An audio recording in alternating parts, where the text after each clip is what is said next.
Hello and welcome to the Gooner Talk, back again with you guys for another episode of our Raw Reaction series, joining you every morning at 8 a.m, keeping you up to date with all of the latest Arsenal transfer news and information. And it is here. The transfer window is open. I wish I had some kind of moving graphic to show that, but I don't. You have to make do with me. I wish I had something as good as, Sophie's Vinny like button. That'd be great. That's what we would love to see, but we can't. But what you should imagine is the curtains opening on Arsenal's transfer window. Effectively, that's what we're here for. I will do a little bit of clarification on the window opening. The difference is that Arsenal could register players that they sign from Premier League teams. So if we were to sign, say, I don't know, Gabriel Jesus or Yuri Tielemans, we could make that official. However, Arsenal will have to wait till July 1st until they can make official players that don't come from inside the domestic side of things. So Marquinhos, Turner, these guys will get registered on July 1st, but Arsenal could register players domestically like Tielemans and Jesus from today. It doesn't really change all that much. To be honest, they're just usually dates. I mean, players are signed before, after. You've already seen plenty of clubs make signings already. It's just kind of a date for registration, nothing really more than that. So don't think that today will change drastically anything specific about the speed at which Arsenal's transfers will get done. It is just kind of a date in the calendar more than anything. I'm speaking honestly. It's what it is. But good morning to everybody joining us at the chat box. Hope you're doing good and well on this very merry transfer window opening day. Olu, good morning to you, to Matt, to Tony, to Paul, to Afsar, to Simon. Good morning, guys. Chris, Anthony, Gooner Legend, Kevin. Good morning to all of you. I hope that everybody in the chat box and watching, of course, on playback is having a fantastic week. I will kick off the show by letting you know that there will be no 8 a.m. show tomorrow or Sunday. It is a full weekend without an 8 a.m. show. I can only apologise. My shift tomorrow is from 7 a.m. till 3, so I can't do the 8 a.m. show. And then I am at a gig in London on Saturday night staying over, so I will not be around in the morning on Sunday. However, just dry your tears. Dry those tears, because I am going to plan to do a show tomorrow afternoon, probably around 3 o'clock when I finish my shift. So probably about 3:30 to be fair. So we will still have a show tomorrow. And on Sunday, I will also get a show for you guys as well. Probably just an update show, considering there was no 8 a.m. show. Marcus, I'm sorry, I can't do a 6 a.m. show. That would be ridiculous to do a 6 a.m. show. But yeah, so no 8 a.m. shows over this weekend. We'll be back as usual on Monday, though. There will be a 10 a.m. show today over on the Arsenal Way, so you'll be able to check us out over there. And if you haven't already watched our show from last night, I was joined by Owen and Abby to talk all about Edu, pre-season, transfers, and more. We went to the likes of Brooke Norton-Cuffy and a lot more youngsters as well, plus obviously the likes of Jesus and Tielemans and a lot more conversation. So please do make sure that you check it out. Part, what shift do you have where you work? I usually work 10-6, so that's why I can usually do the 8 a.m. shifts, but sometimes the shifts are different. So tomorrow it's 7-3, so I can't do the 8 a.m. show, but usually it's a 10-6 shift like today. But yeah, it's changing tomorrow just because I'm on a different type of shift, but it's no problem. We will be doing the show a little bit later on in the day, in the afternoon. And also, if you didn't check out Sophie's show with myself over on the Highbury School, it's a really annoyingly revealing show about me having to answer some very personal questions, but it was a lot of fun and I enjoyed it. And yeah, as I could tell that Stephen has watched it in the chat box, it was great. I enjoyed it. It was good fun. Go check it out. Let's kick on with today's stories, though. We start off with some really good news for Arsenal, actually, because one of the big things that Arsenal can do, obviously, is trying to sign up and try to keep some of their most exciting young players at the club. And Amario Koja Dubry has signed his first professional contract with the club. He's a young midfielder. You'll probably see more of him in the under-23s next season. He's already played there already, but he is an exciting young midfielder that you should keep an eye on. He's now signed his first professional contract, so he will be playing, I imagine, very, very much more with the side in the under-23s. With Keon Edwards, of course, Keon Edwards signed his first professional contract with the club as well. So some really good news on that fronts. Now we kick on with transfers, and Arsenal have supposedly rejected an offer to sign Manuel Akanji from Borussia Dortmund. Dortmund are looking to move on Akanji and plenty of their players as they go through a major overhaul of their squad. They've already signed a ridiculous number of players this transfer window. They're looking to sign more, maybe even Gianluca Scamacca, of course, who we talked to you about yesterday. But Arsenal have reportedly turned down the chance to sign Manuel Akanji from Dortmund, Switzerland international. Still, a good age, mid-20s, mid to late 20s, I think. And it's just not a player that we need when you consider the fact that we've got Saliba coming back. He's not of a level that I would be interested in bringing him in as an experienced option. I would be looking to other players, like as I've mentioned, Kalidou Koulibaly is a possible experienced player to bring into the team. Akanji, just not of the level, doesn't upgrade the position for us. Now, Lyon are supposedly looking to sell a number of their players this summer, including that of Lucas Paqueta, who has, of course, been linked with Arsenal in the past quite heavily, but the quoted figure is that of 60 million euros. It is unlikely that Arsenal will be looking to spend that much on a player in Paqueta's position. Of course, Tielemans is available for about half of that price, 25 to 30 million pounds Tielemans would be going for. But Newcastle, you can imagine, will be pushing for Lucas Paqueta this summer.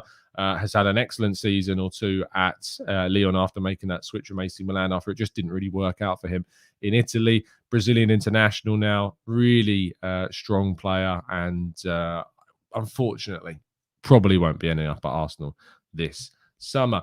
Another player that it seems may not also be ending up at Arsenal is Doucoure. We previously spoke about the Lyon central midfielder. He has agreed terms reportedly with Crystal Palace over a potential move to the Premier League. This move makes a lot of sense. The type of link that you could see happening because he'd be getting a more guarantee of playing time. Palace, of course, would be losing a number of central midfielders. We know that Conor Gallagher was on loan from Chelsea. They also need to improve that defensive midfield. And Patrick Vieira, of course, is going to be looking for a more powerful centre mid. And Doucoure certainly fits that profile. So Crystal Palace currently leading the race for Doucoure next season. Looks like he will be moving to the Premier League, but not with Arsenal. Continuing our stories forward, we go to William Saliba. Now, you probably saw some reports coming out from France, GFFN, of course, wink, wink, talking a little bit about the idea that Marseille would want to keep still William Saliba and will be doing everything within their power still to try and keep William Saliba at the club. However, L'Équipe have reported that Arsenal are preparing to offer the French defender a brand new contract with Arsenal. Fantastic news on that front, of course.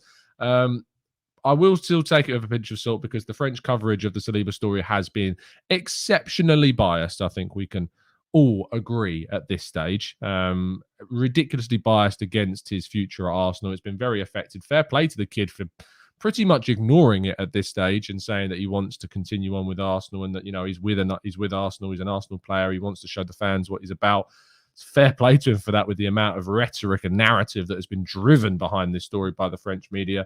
But if Arsenal can lock down Saliba to a brand new contract, that would be quite the statement this summer. It would also be quite the statement to, I suppose, Arteta's critics that have used Saliba quite a lot against him. If he ends up signing that new deal after the whole how bad has Arteta treated him, well, if he does sign that new deal, it's going to look pretty darn awkward. I, for one, hope that he does just for the benefit of the club more than anything else. But a contract offer seems indeed to be on the table. And our headline story of the day. We haven't spoken about this man in a little while. Victor Osimhen, Nigerian striker playing, of course, for Napoli. It's reported that any offer for Osimhen must be exceptional, says Dimarzio, around 100 million euros. And so far, Arsenal and Bayern haven't reached the 85 to 90 million euro. It will be necessary to see if an offer will come from these clubs that will make Napoli stagger. Breuer at Chelsea is a potential replacement for Osimhen at Napoli. Goodness me. Goodness me. Yeah, I don't see this one happening. I think the price tag is too high. I think he's a player, of course, that we know has got plenty of quality. Don't get me wrong. He's scored so many goals in Serie A. He's powerful. He's strong. He's quick. He's got all of the attributes that Arsenal would be looking for in a potential striker. The problem is that he's just too expensive. 100 million euros when you can go and get Gabriel Jesus, who we will talk about briefly in a second.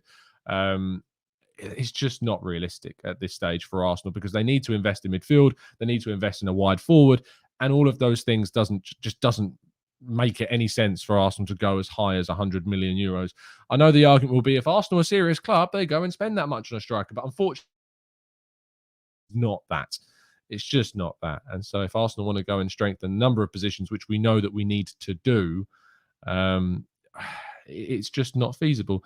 Vezan, he didn't score so many goals. I mean, he got 15 odd goals in Serie A last season, considering he missed quite a fair few games. His goals per game ratio was still very good indeed. I said that was a headline story because I've got to give you the daily update on Gabriel Jesus. The update on Gabriel Jesus is that there isn't really an update on Gabriel Jesus, to be honest. It's still in the same situation that it was. The difference, I suppose, that we could argue is that now the window is it's open. I think Brazil still got one more game left of their international break, and then I expect this deal will start to progress a lot more swiftly. But for those that wanted a Jesus update, I'm sorry, I can't really bring you anything strongly today. It's not really changed. Perhaps when we return for our 8 a.m. shows on Monday, we'll have more to talk about. As I said, if you have joined us late, there is no 8 a.m. show tomorrow or Sunday, just because timings don't allow. But we'll be back on Monday to give you guys the latest updates on Gabriel Jesus. That completes today's story. So we're going to go to you guys in the chat box for your questions. So if you indeed do have any questions that you'd like to throw into the chat box, now is your time to throw them in as we tackle them after this short break.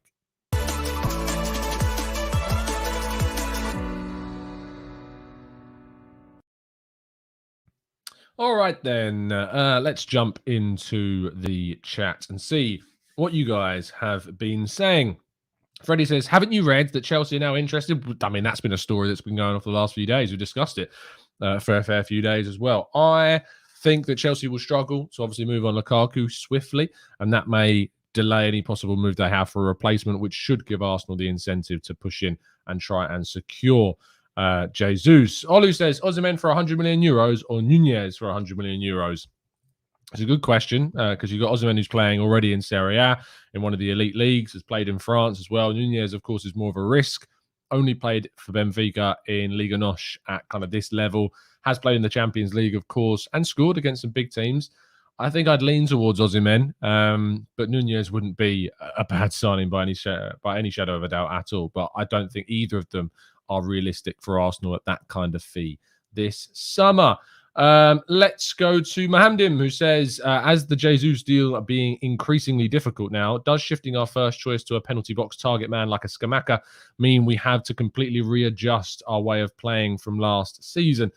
You're going to have to readjust slightly for all different types of players in some sense, sometimes only small adjustments, sometimes large. With Scamacca, you would think that the adjustments would need to be quite substantial to play with a different type of forward, but that is part and parcel of what the game is about. We moved on from Giroud, brought in Lacazette, we went then and got Aubameyang. We've made changes to our systems in the past.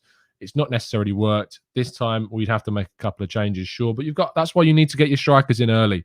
That's why you need to get them in before pre-season starts, so you can work on either integrating them in the way that you want to play or slightly tweaking and changing the way that you play around that number 9. It's always going to be about how early you can get these players in as to the impact that you're going to be able to have with them at the start of next season. Matty says, Arsenal need to be more aggressive in this market. If Edu and co have a clear plan of target, that wish to buy, then get Osimhen and Tielemans, Bissouma and start to build around that. As I've said a number of times, I will start to be critical of the speed at which we're getting our business done come July. I think June, with the holidays going on, with the international break going on, I think, I can hold my hands up and say, I'll be patient for June. But as soon as we start getting into July, that's when we can start getting worried. Lee says, do you think we should keep and actually use Torreira? He's won the player of the month a few times this season. The loan spell might have done him good. Look, I think there's lots of quality in Torreira. It just doesn't seem like Arteta's keen. It doesn't seem like he's keen. Torreira, he wants to stay in Italy. He doesn't have that, association with wanting to play in England anymore. His time with England is seemingly done. So whilst it may be a good idea and a fair one to suggest keeping him, he doesn't, I don't think, want to do that, which makes things very, very difficult. Let's go to Jay Diamond says, if we only get Jesus and Eddie, then get ready for a poor season. Yeah, I mean, if it is just to be those two, get ready for some frustration. That is for sure. John says, we're not hearing much news about players leaving. Anything on the big ones like Leno, Pepe and Holding? No, I don't think Holding will go, to be honest. I think Holding will be kept. Pepe and Leno should go. However, because of the type of players that they are, they will probably move towards the end of the window. That's what you can probably expect. If you're expecting the likes of Leno, Maitland-Niles, Nelson, Pepe to leave early, I'm sorry, you're going to be disappointed. They are the types of players that tend to move towards the end of the window when players' targets are not necessarily able to get, when clubs are frustrated, when they have to go to their plan C, D, E, F. Clubs have to do that.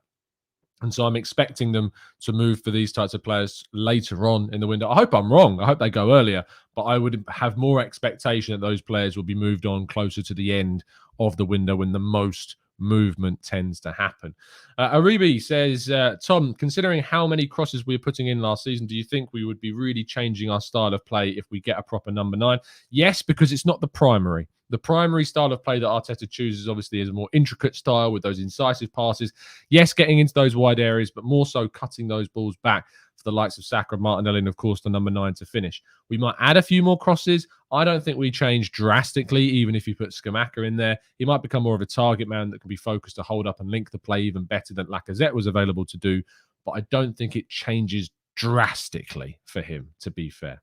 Ade says, morning, Tom. What's your thoughts on City wanting to sell Jesus for 60 million euros, we must say?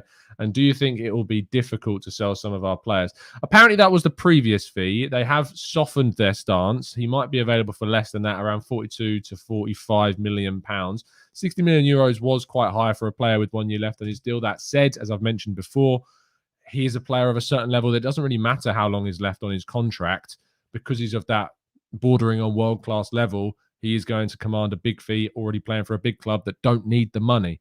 All those factors contribute to meaning he's going to cost that amount of money. So we can complain and whinge and cry about how much that is, but that's just the reality of the situation for a player like Jesus. Will it be difficult to sell some of our players? Absolutely. It's always difficult to sell players that there isn't too much interest in. That's been part and parcel of the poor recruitment that we've had over the past decade. James says, how did Foden win the Young Player of the Season over Saka? Your guess is as good as mine, to be honest.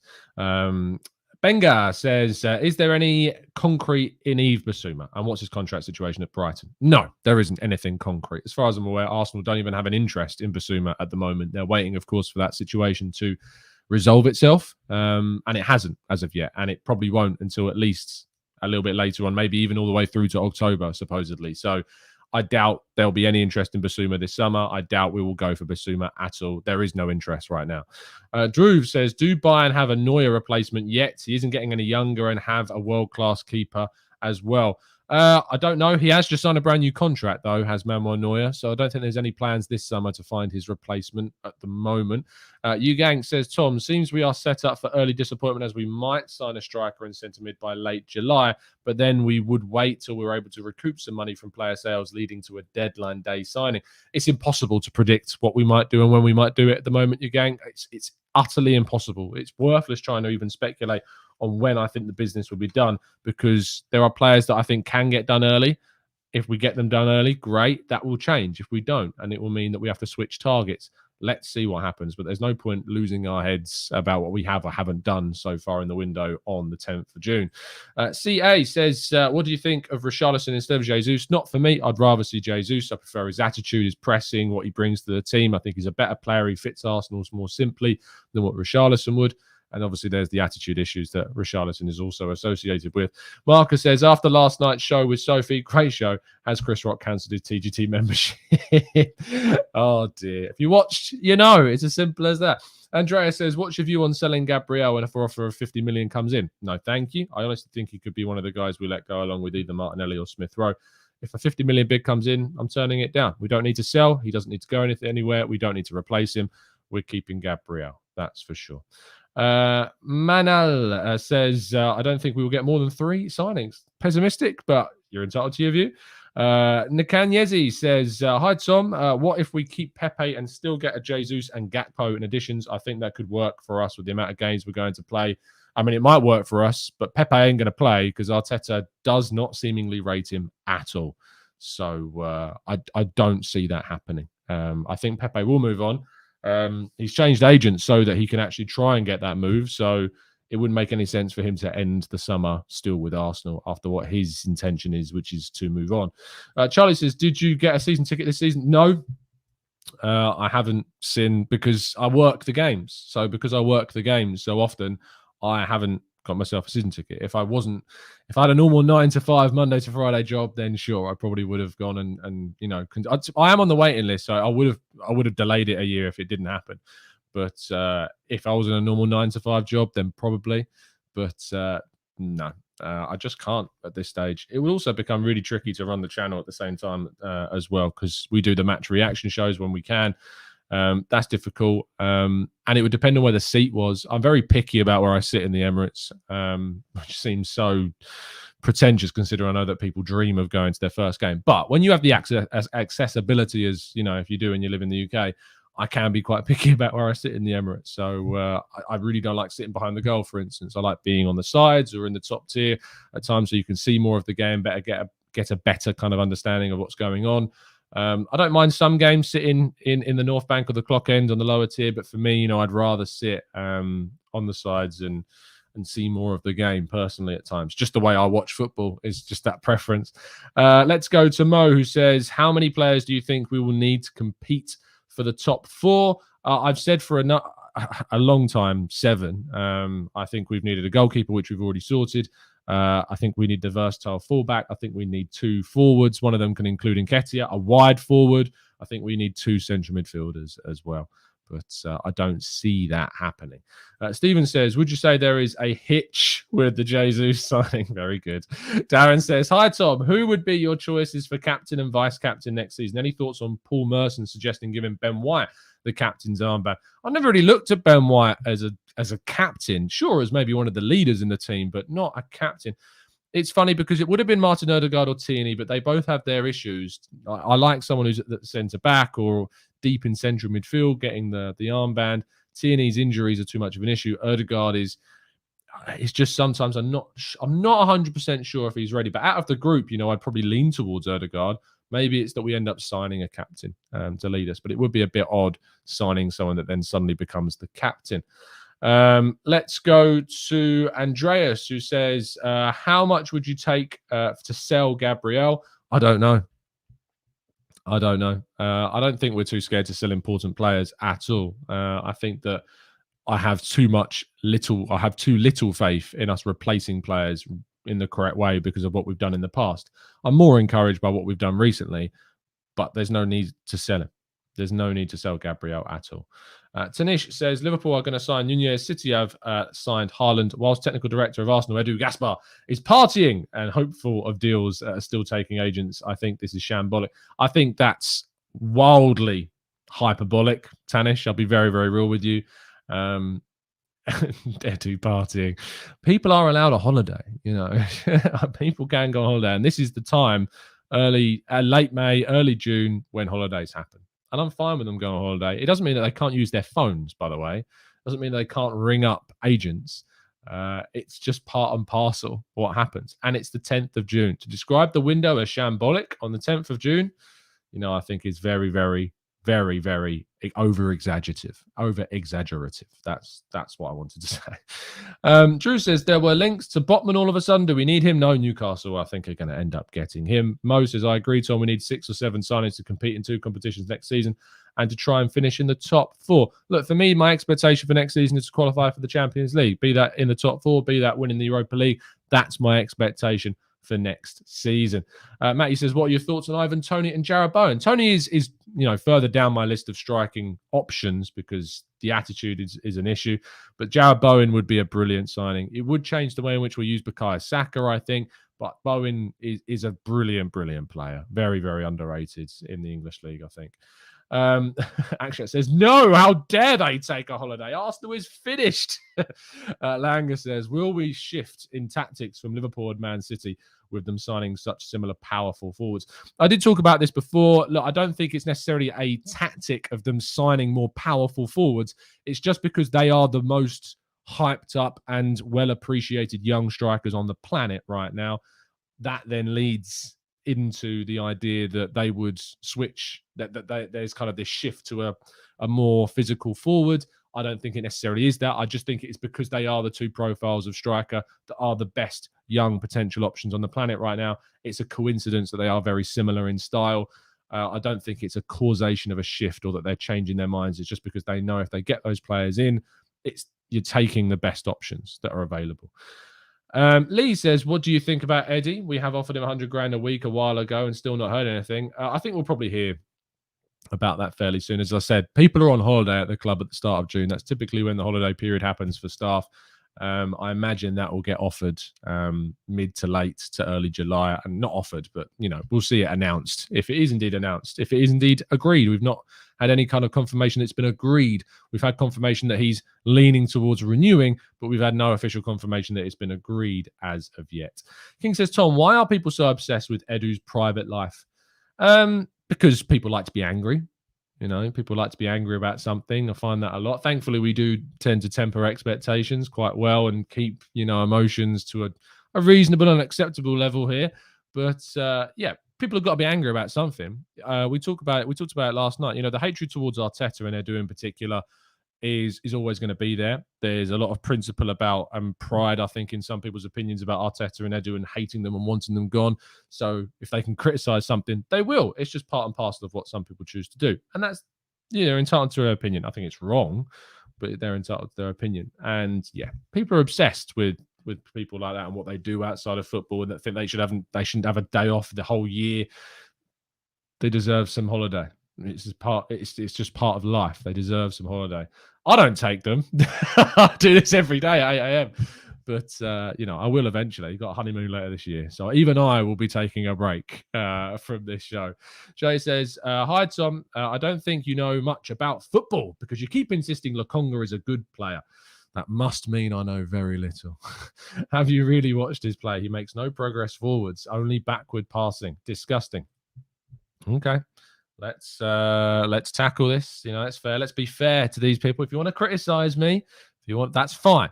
But you got to come at me with some evidence. And I'm interested to see how much of that indeed is true. So let's go on to Lokonga's Y Scout page. Let's stop sharing that screen and let's go to Y Scout and have a look.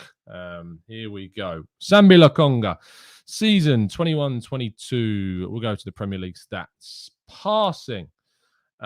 Interesting. So if we have a look if you look at the right hand side of your screen, I'll zoom in for you so you can see it a lot easier. Here we go. So scroll to the right hand side, please. Thank you. If you have a look, forward passes per 90, 14.31. Backward passes per 90, 7.01. So the quote of he makes no progress forwards, only backward passing. Disgusting. Factually incorrect. In fact, he makes double the amount of forward passes compared to backward passes. And then if you take a quick look at that passes into the final third, which are more progressive passes for players, 8.46 progressive passes into the final third per 90. We have a quick look at his progressive runs, shall we, as well, if we go to attacking stats. Progressive runs, he's making 2.17, which is pretty good, actually, when you compare it to other players on the field. 2.17 progressive runs per 90 per game. Look, if you want to tell me I don't think I know much about football, at least come at me with stats where you can prove me wrong. Otherwise, I'm just going to mic drop you like that.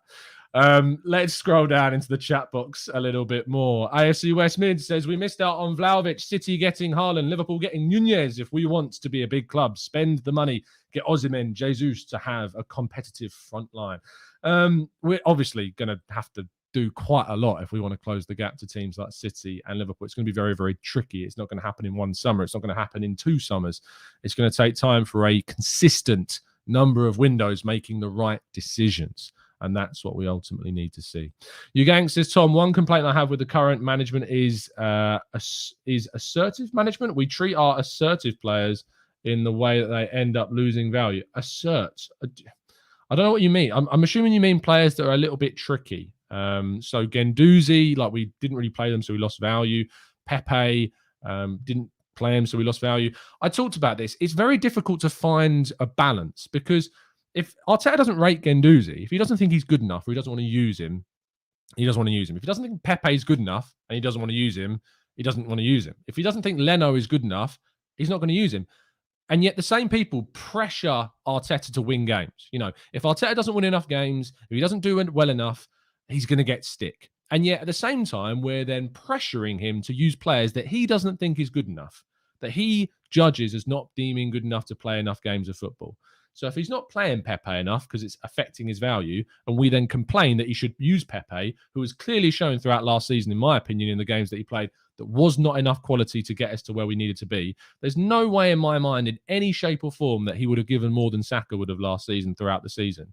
So how can we criticize Arteta for not getting top four and then criticize him for not using the players that he didn't think would get us into the top four? I don't get how that works. It's a contradiction. And that's why I struggle with this idea of he's costing players value so much. Actually, it says the stats don't tell the full story. My eyes know the full story. The eye test, the eye test. It's the only way to come back against an argument like that. Let's go to Richard. Says, do you think 100 million euro or pound signings are ruining football? It's just part of what it is, isn't it? It's inflation. Players cost more these days. A 20 million pound signing 20, 30 years ago it doesn't work in the same way that they are now. Like that amount of money spent back then is the equivalent of spending that amount of money now. It's just how money changes. You know, clubs earn more money now. There's more money in football now, so we're going to spend more.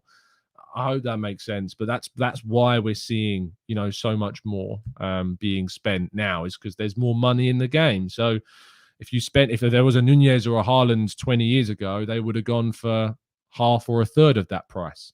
And we would have said, is 30, 50 million pound signings ruining the game? So there is, you know, context to it. So Cam says, Tom, you know nothing about football. Saka stats lie. Look, you know, if anyone can come at me and criticize if they want, but at least come with a good argument. Don't just say that Lokonga passes backwards, because he doesn't.